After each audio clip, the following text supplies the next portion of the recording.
The little things you do cultivate or denigrate the culture in your workplace. Let's talk about it. Hi, my name is Sherilyn Dorsey, CEO and founder of People Development and Training and host of the Leadership Under Pressure podcast.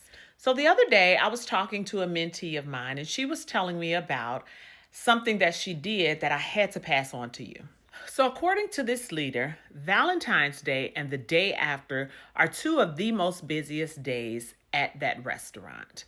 So, on Valentine's Day, she was working and she was observing and overhearing some of her team members saying things about how tired they were, how worn out they were, how their back was hurting, how their feet were hurting, how they were kind of achy, etc. So typically, before they get started with work, they have a stand up meeting, that is. They run over things that are important, things they need to be looking out for the day, answer any quick questions that people may have, etc. Well, on these days, they knew they weren't going to have these meetings because of the nature of the day. They knew it was so busy, so they pretty much handled those things beforehand, before those 2 days came up.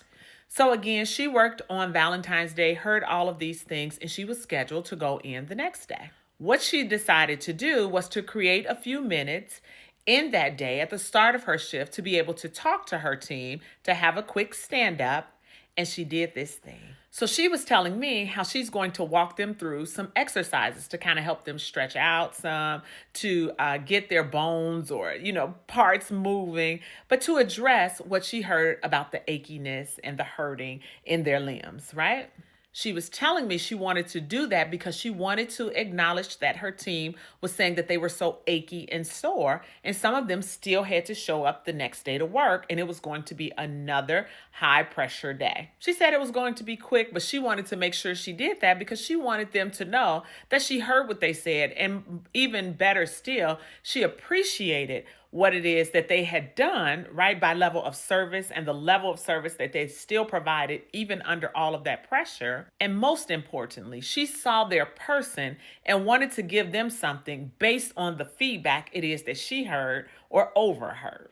That putting people first mentality. So I was telling her what a wonderful thing this small gesture was. I was letting her know that not only should she do that for them, just like she mentioned, but it would be wonderful if she started off by letting them know, I heard you. Here are some of the things I heard. And let's do this exercise or movement together, as this will help to address this in whatever way it is that she knows and understands. What that does is that closes that feedback loop. Even though it was informal, it lets them know that I was heard and that something is being done about it. What it inherently tells them is that this person cares about me. They care about how I show up. They care about what bothers me. They care about what I care about. And as I tell people all the time, when your people feel seen, heard, and valued, they will far exceed any goal it is that you set before them. So not only is that a wonderful story that illuminates how small things create shifts,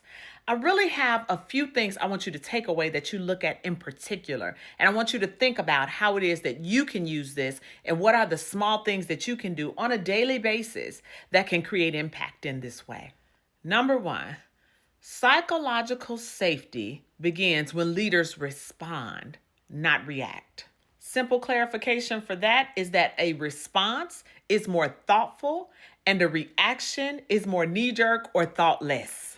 And the second biggest thing to understand from that is that teams don't need perfection, they need presence. In this case, it wasn't about putting together anything formally or a yoga class for them or getting someone in there who understood body science, etc., etc. What they needed was to know that they had been heard and that it was responded to in kind. So I'll leave you with this. Culture isn't built by saying that you care about your people. Culture is built by showing your people that you care about your people. So I'll leave you with this question. Where could you make a small human-centered change that could show your people that you cared about your people? Let me know in the comments.